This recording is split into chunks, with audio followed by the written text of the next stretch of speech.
bienvenidos a mi segundo vlog de lectura. Quería comentar un poco del libro que estoy leyendo actualmente, que es el que no alcancé a terminar en mi vlog pasado, que es Todos somos villanos, además de conversarles de mi tiempo durante esta semana y del nuevo libro que quiero leer, que de hecho ya lo empecé un poquito también. Hoy día particularmente es el día del patrimonio y en la mañana salí con mi amiga, recorrimos varios lugares acá en Concepción, más que nada en la U de Conce, que tenían varios puestos y museos abiertos para ir a visitar. Estuvo muy entretenido y creo que grabé harto sobre eso, así que voy a insertar videos. Además que está súper agradable el día, amo los días de otoño donde tenemos sol. El libro que estoy leyendo actualmente es Todos somos villanos de Emil Río, que hasta el último blog alcancé a llegar, estaba leyendo como el acto número 4. Actualmente ya pasé al acto número 5 de este libro, que si no me equivoco es el último acto. Me quedan como 50 páginas para terminarlo. Este libro lo estoy leyendo como parte de la lectura conjunta con el Concilio de Hades, y mañana domingo tenemos la reunión por Meet donde nos vamos a juntar a hablar de este libro. Esta es mi relectura, ya que yo leí este libro por primera vez hace 2 o 3 años, si mal no recuerdo, y me encanta la experiencia de releerlo. Siento que ahora, como sé todo lo que pasa, puedo notar todos los, como las referencias que hacía la autora al principio de la historia, que denotan qué es lo que va a pasar más adelante, qué es lo choqueante. Más o menos en el acto 3 es donde pasa algo muy importante, y lo que voy leyendo ahora es las consecuencias de cómo estos personajes lidian con algo que hicieron y algo que pasó. Entonces estamos en este punto en donde todo se está desmoronando. Está muy ágil la lectura porque es muy intrigante saber qué está pasando. Pero sí, es un libro muy interesante. Estoy ya en las últimas 50 páginas, entonces tengo que terminarlo, y estoy en el momento en que todo se está yendo al infierno. Pero en cuanto al siguiente libro, una de mis metas de este año es leer más libros en español y especialmente de autores hispanos, ya que siento que por los últimos 2 años al menos, donde tengo como un récord de mis lecturas como más fresco, ahí yo hice comparaciones de qué libros leía en inglés, o leía o escuchaba, ya que también escucho audiolibros. Estoy muy influenciada como por las lecturas populares en el mundo angloparlante, supongo, por decirlo así. Yo leo más que nada fantasía, entonces siento que la fantasía es un género que es mucho más popular en Norteamérica o Europa. Muchas de las autoras que yo leo son de allá, y siempre priorizo leer el libro en el idioma original, entonces termino leyendo mucho en inglés, pero quiero dedicarme a leer un poco más en español, y qué mejor que con una autora chilena. Tengo este que es El buzón de las impuras, y de hecho llevo como 15 páginas. No, llegué a la página 29, porque quería saber qué onda, y sí me decidí a leer este. Yo este lo veía y la verdad dije, va a ser como un libro de 300 páginas. Nada que ver, tiene 571 páginas. El papel es como de una Biblia, es muy delgadito. Pero tenía muchas ganas de leer este libro hace mucho tiempo. Es de Francisca Solar, autora chilena. Esta autora vino a firmar libros en Concepción a la librería de la página 128, si mal no recuerdo, y yo no fui a la firma de libros porque estaba en la universidad, pero al día siguiente pasé por la librería y tenían libros a la venta firmados, así que yo me compré uno. ¿De qué va El buzón de las impuras? Para no equivocarme, voy a leer un poco aquí la sinopsis. Dice: está ambientado en Santiago en 1863, luego de una catástrofe que corresponde al incendio de la iglesia de la Compañía de Jesús, en donde fallecieron más de 2000 mujeres que quedaron atrapadas en la iglesia, pero en este incendio lograron rescatar lo que se le llama el buzón de las impuras, que era un buzón en donde estas mujeres dejaban cartas y confesaban a la Virgen sus más íntimos deseos y pecados, así como también los violentos abusos a los que eran sometidas en el supuesto nombre de Dios. He escuchado cosas muy buenas de este libro, estoy muy emocionada por leerlo. Estos son los 2 libros que voy a estar leyendo en este vlog. Quiero además leer un audiolibro, pero todavía no lo elijo, así que si es que escojo alguno, ahí se los menciono. Eso es todo por ahora, vuelvo cuando haya terminado Todos somos villanos, quizás. Ahí también voy a incluir videos de lo que fue hoy día ir a visitar los museos en el Día del Patrimonio, que estuvo bastante entretenido. Espero que ustedes igual hayan salido y hayan paseado harto en el Día del Patrimonio. Y muchas gracias por ver este vlog.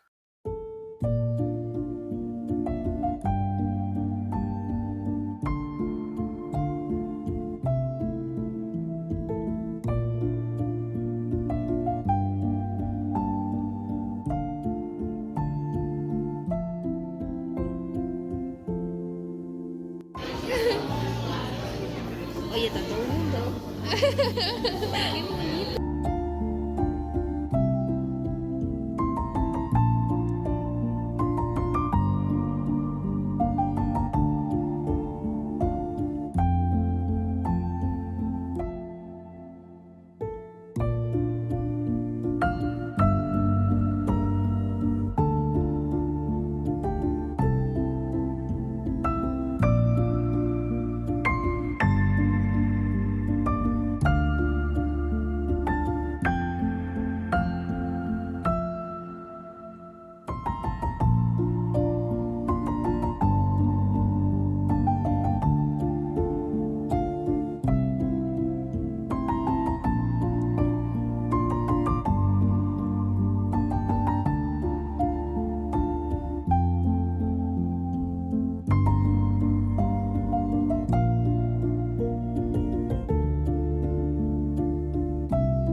Hola, hace 2 días que ya terminé Todos Somos Villanos.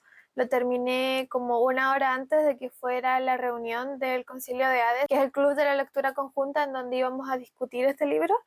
Y lloré, no en la reunión, sino que cuando estaba terminando el libro, que recordaba que me había encantado este libro cuando lo leí y recordaba como la historia en general, ya que fue hace 2 años que lo leí por primera vez, pero me había olvidado de detalles del final.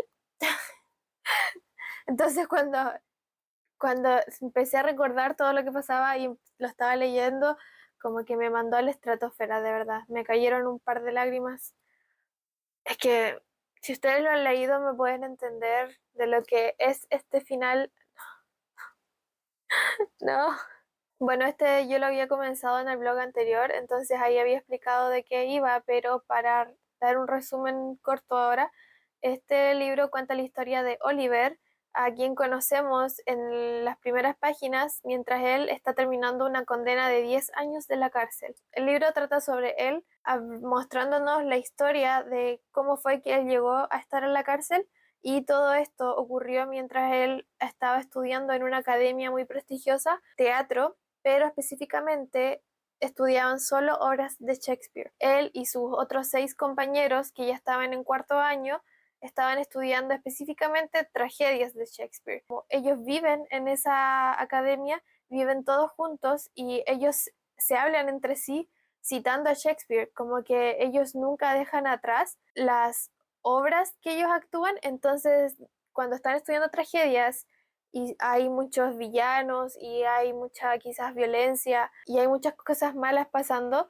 los personajes comienzan a tener muchos problemas ya que no son capaces de dejar atrás sus personajes en estas obras y comienzan a haber problemas entre este grupo de amigos y así es como se va desarrollando la historia y nos cuentan cómo es que Oliver llegó a la cárcel. Yo sueño con que este libro lo hagan alguna vez en película. Creo que hay rumores de que iba a salir una serie, lo cual igual estaría muy bueno. Una película de esto podría ganar Oscars, encuentro yo.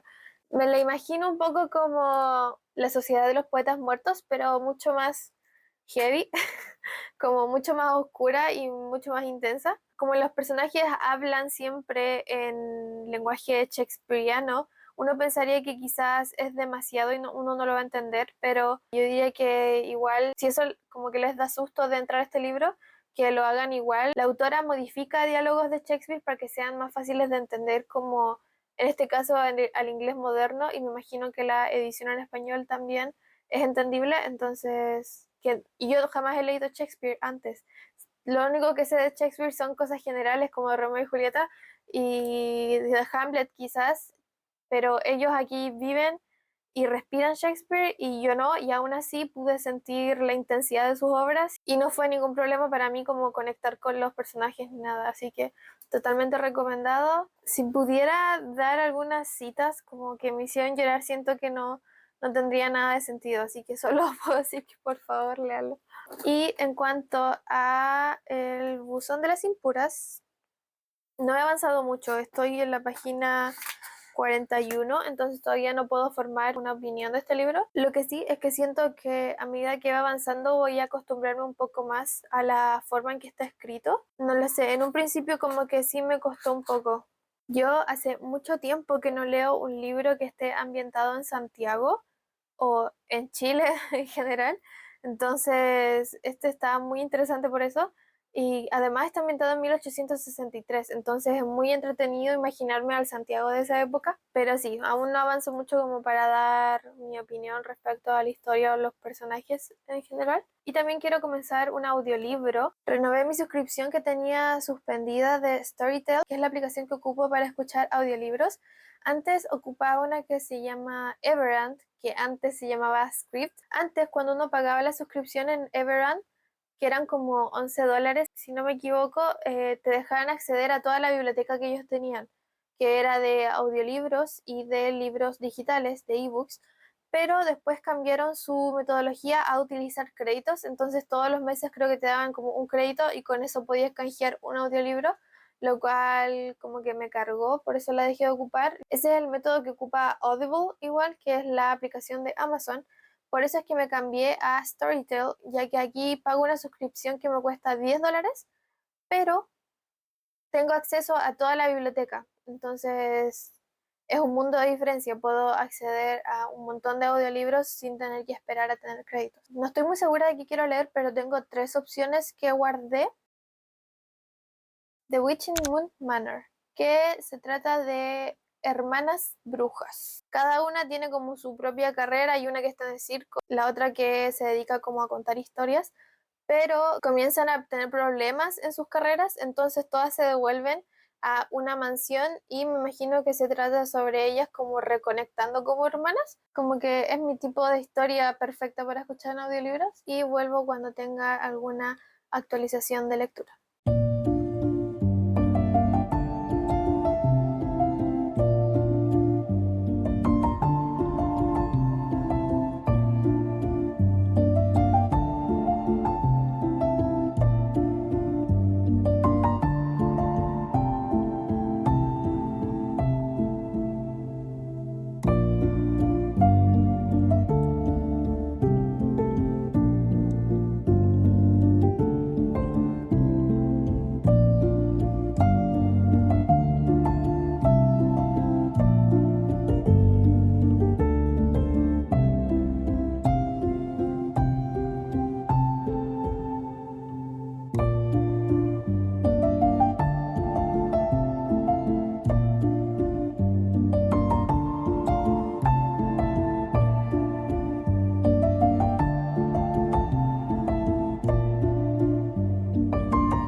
En cuanto al audiolibro que estoy escuchando actualmente, ya ahí voy como, creo que en el 40% de la historia y también está muy entretenida. Bueno, un poco de contexto, yo había dicho que este libro se trataba de estas hermanas que cada una estaba como separada en el país y que volvían a su ciudad natal a reencontrarse ya que están teniendo problemas en sus vidas personales. Sí, eso ha pasado. Seguimos a tres hermanas, hay dos de ellas, una que es una escritora que está con un bloqueo lector y la otra que es una circense que tuvo un accidente en el circo y entonces ahora tiene un poco de pánico de realizar su labor, que vuelven a donde vive su hermana mayor, que es Anne. Ella tiene un rol muy importante en el mundo de las brujas, y es que ella la denominaron como la principal adivinadora de la ciudad en donde viven, y su misión es mantener los hilos del destino de esta ciudad a raya. Y es que particularmente en este mundo las brujas y brujos, lo cual, paréntesis, me parece muy curioso que a los brujos hombres les digan también witches, como que yo asumí que esa palabra era solo para mujeres, pero en verdad desconozco la etimología de brujos, pero yo después pensaba como en Harry Potter no son witches, son wizards, y hombres y mujeres son wizards, como hechiceros, pero en magos. Ah, claro, ahí son magos, es otra cosa. Y después pensaba en Cazadores de Sombras, Magnus es un... Ay, ¿qué es Magnus? Warlock, es un Warlock. Y ahí hombres y mujeres son Warlock, pero me imagino que es distinto a ser witches, a ser una witch, a una bruja, no sé. Em, no sé, ahí yo me quedé confundida, pero bueno, aquí todos son witches, hombres y mujeres. Bueno, en este mundo los brujos tienen como su misión en la vida y todos los brujos deben completarla. ¿Qué pasa si no lo completan? No pasan al más allá, se quedan ahí deambulando como fantasmas. Y además, cuando hay brujos que no cumplen su misión, comienzan a pasar cosas extrañas con los hilos del destino. Y esta es justamente la premisa de esta historia, en donde estas hermanas vuelven donde su hermana, que ahora tiene esta posición de autoridad frente al resto de las brujas, a ayudarla a controlar una situación en particular, y es que un amigo muy querido de ellas no cumplió su misión y él no la cumplió adrede. Y por lo tanto los hilos del destino de esta ciudad están comenzando como a enredarse. Por ejemplo, en algunos sectores el tiempo está pasando muy rápido, en otros el tiempo está pasando muy lento. Hay cosas que estaban destinadas a pasar que no están pasando y la verdad es que está muy entretenido. A veces sí siento que la autora sobreexplica un poco la ambientación del, de la escena, pero creo que ese es como el único detalle que podría decir de esta historia. De momento, de verdad que está muy buena y se está comenzando, para el punto en donde estoy, se introdujo un personaje masculino. Entonces es como que se está formando una dinámica de romance con la protagonista. Así que creo que se va a poner mejor todavía la historia. Y aparte también quería comentarles que me uní a otra lectura conjunta realizada por el Concilio de Hades, y es que este mes, por el mes del orgullo, van a estar leyendo Llámame por tu nombre. Yo jamás tuve interés como de leerme este libro en particular. Yo vi la película en el momento en que salió y sí me gustó mucho, pero jamás me interesé como por ir por el libro. Pero ahora cuando vi que la subieron, yo dije, ya sí, igual entretenido comentar este libro. Además que creo que va a ser uno que va a ser fácil encontrar en bibliotecas, ya que no creo que lo compre, porque hay una parte de mí que cree que no le puede gustar. Pero me entró la curiosidad por leerlo, como por saber cómo difiere la historia original de la película. Sí me interesa mucho, así que ese lo tengo que comenzar en 2 días. Eso es todo por ahora, volveré cuando tenga actualizaciones con mi lectura.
Desde la última vez que hablé en este blog han pasado muchas cosas. Estaba editándolo y vi que tengo videos del Día de los Patrimonios y eso ya fue hace más de un mes.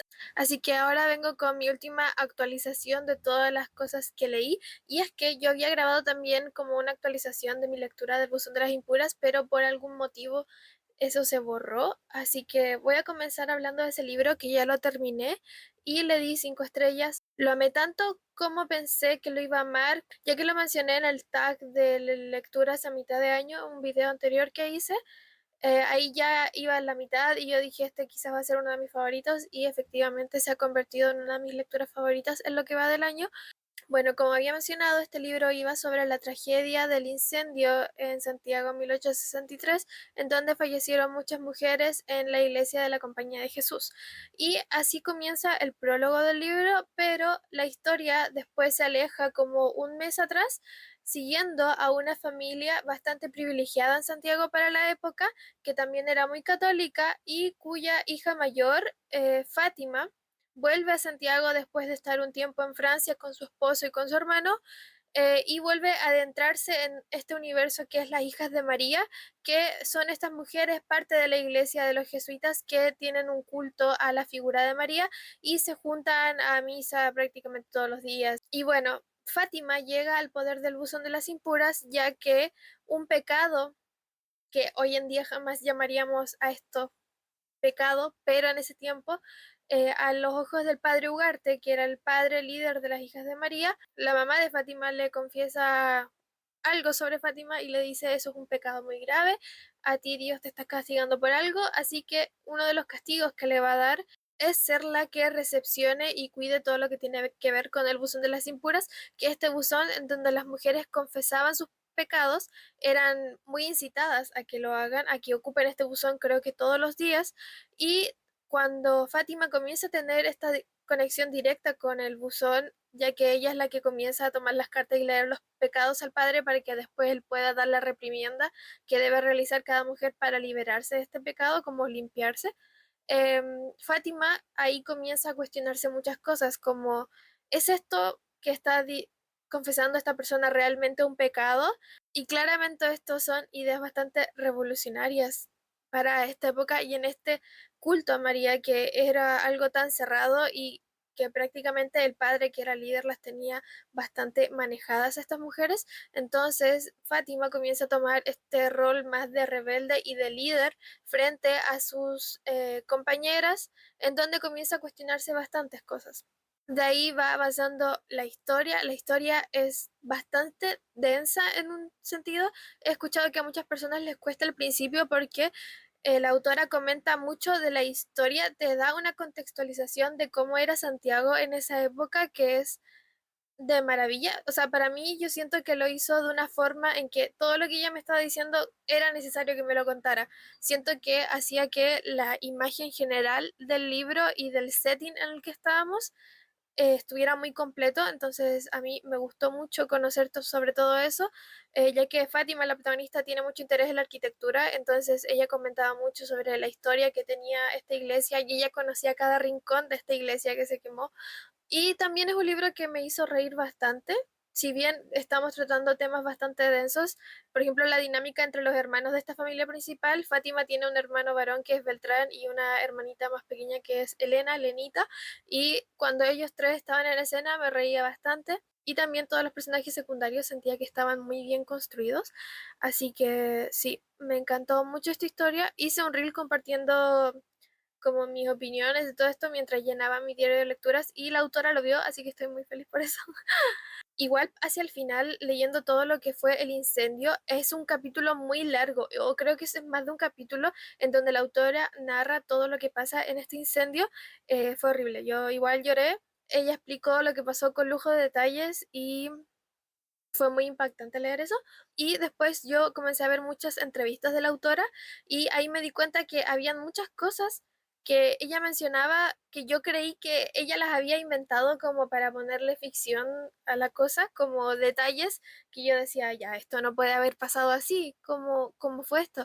Pero sí, efectivamente, pasó así y hay mucha evidencia en las cosas que se reportan en los periódicos de la época sobre negligencias que tuvo la iglesia para que se llegara a este nivel de la tragedia. Entonces, también recomiendo mucho ver las entrevistas que ha dado la autora y no puedo dejar de recomendar este libro que igual es muy famoso. Mientras yo lo estaba leyendo, ya lleva 105 semanas entre los libros más vendidos del país y también ya fue confirmada que va a ser una serie, entonces siento que estoy recomendándole un libro a personas que ya lo han leído, pero si es que hay alguien por ahí que todavía no lee este libro, que no sabe de qué va, espero que este video los motive a por favor leerlo, ya que encuentro que es muy importante para la cultura chilena y para valorizar lo que tenemos hoy en día. Y respecto al audiolibro que yo estaba escuchando, que es The Witching Moon Manor, lo disfruté mucho, pero después me pasó algo, que es que descubrí que era la segunda parte de una saga.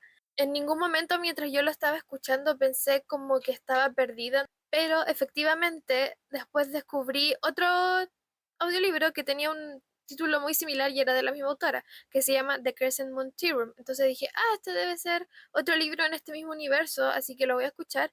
Y ahí comencé a darme cuenta que este libro, el segundo que estaba escuchando, era el primero en la saga. Yo jamás había leído algo así en desorden y todavía no puedo creer que no me di cuenta cuando estaba escuchando el segundo libro. Como que cuando me mencionaba alguna relación de una persona, yo, ya la creía. Toda la construcción de esa relación y de muchas cosas y también de la infancia de estas hermanas, porque como mencioné, este es un libro que va sobre tres hermanas brujas, mucho sobre cómo ellas vivían en su infancia, su relación con su madre y todo eso se explica en el primer libro.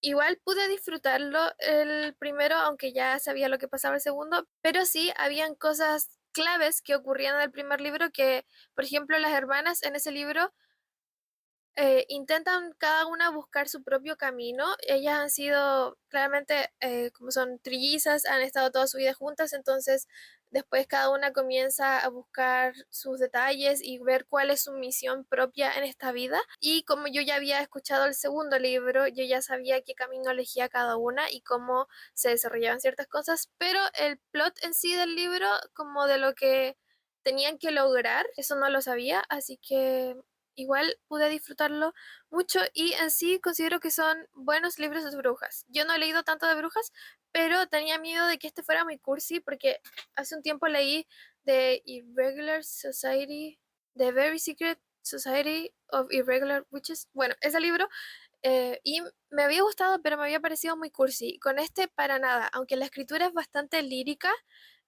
siento que va mucho con la historia. La forma en que la autora describe la magia y las cosas que están pasando me encanta. Como que en este mundo las hermanas viven en esta casa que responde ante sus necesidades y es como que la casa tuviera una personalidad porque cada rincón y todo en ella es mágico, entonces eso me gustó bastante. Al igual que el hecho de que las hermanas, al ser brujas, como que podían oler ciertas emociones o cosas que iban a pasar. Igual cuando una de ellas cocinaba con una emoción muy fuerte, después esa emoción era transmitida. Ellas manejan como una tienda en donde le ven el futuro a las personas leyendo las hojas de té. Una duología que me gustó mucho, aunque no sé si va a ser duología, no sé si van a salir más libros, pero sí, aún así creo que como fue el primero que lo leí, me gusta más The Witch Moon Manor que el primer libro, así que ahí lo dejo. Por si quieren escuchar algo sobre brujas, lamento que no esté disponible en español, pero me gustó mucho. También había mencionado que como lectura conjunta con el Concilio de Hades, yo iba a comenzar a leer Llámame por tu nombre y que en verdad como que no tenía muchas esperanzas de que quizás me gustara, pero me comí mis palabras porque me terminó encantando. Lo que más rescato de ese libro es la bella forma en que está escrito. El autor tiene un talento con las palabras magnífico. En esta historia, yo creo que muchos la conocen por la película, yo ya había visto la película, pero no recordaba tantos detalles. Seguimos a Helio, cuyo padre es un académico, si mal no recuerdo es como de literatura, y todos los veranos se van a un pueblo en el norte de Italia y invitan a algún otro académico que está buscando trabajar como en una investigación, entonces el padre de Helio los apoya en eso y en este caso la persona que llega es Oliver y Helio, que es el hijo que tiene creo que alrededor de 17 años de esta familia, en el momento uno, como que sus hormonas se vuelven locas. Y eso igual era como lo interesante del libro, la intensidad de Helio es otro nivel. Yo me acuerdo que ya iba como en la página 40 y ya estaba diciendo como, no es que él me odia, es que yo, es que él es todo y él me odia y aquí que allá. Y también rescato mucho de la escritura el hecho de que Helio y la relación que él tiene con Oliver va morfiando a través de la historia. La escritura también va cambiando, entonces eso es un detalle que me gustó mucho, especialmente a cómo llegamos al final. Y comentar este libro con la lectura conjunta igual fue muy entretenido. Algo que sí quiero mencionar de este libro es que los personajes claramente tienen una diferencia de edad considerable. Elio todavía es un adolescente, mientras que creo que Oliver tiene como 26 años, ya está como en otra parada en la vida, pero aún así comienzan a tener esta relación, entonces para adolescentes no la recomendaría por ese detalle. Y es que igual me pasaba mientras leía que como está ambientada en los 80 yo la estaba viendo con los ojos del presente. Por ejemplo, había momentos en que discutían si lo que ellos estaban sintiendo era lo correcto y yo siempre pensaba como se refieren a la diferencia de edad, pero no, se referían a que estaban sintiendo cosas por otro hombre. Claramente tenían un nivel de homofobia internalizada. Es por eso que igual el rol del padre de Helio hacia el final cuando tiene esta conversación, que en el libro igual es igual de impactante que como se ve en la película, me gustó mucho. Mientras conversaba de esta historia con las otras personas del club de la lectura conjunta, ahí tenía que recordarme a mí misma de que estaba leyendo un libro de los 80. Entonces, si es que aman la película y no han leído el libro, diría que lo hagan. Encuentro que, como digo, está escrito de una forma maravillosa y también hay detallitos que sí son distintos. Y más que nada al final de la película, que es muy impactante, según eso es lo que recuerdo de la película. En el libro ocurren más cosas hacia el final. Entonces, está interesante. Me gustaría mucho leer más de este autor. Sé que tiene muchos libros que son como de sus viajes y cosas así, pero me gustaría intentar algún otro libro de ficción de él. Voy a buscar qué leer por ahí. Pero sí, estos son los 3 libros que leí durante este blog. O bueno, al final fueron 4 porque me escuché el otro audiolibro muy rápidamente cuando supe que estaba leyendo el segundo y no el primero. Yo ya comencé con otras lecturas, así que el siguiente vlog se viene bastante pronto. Gracias por ver.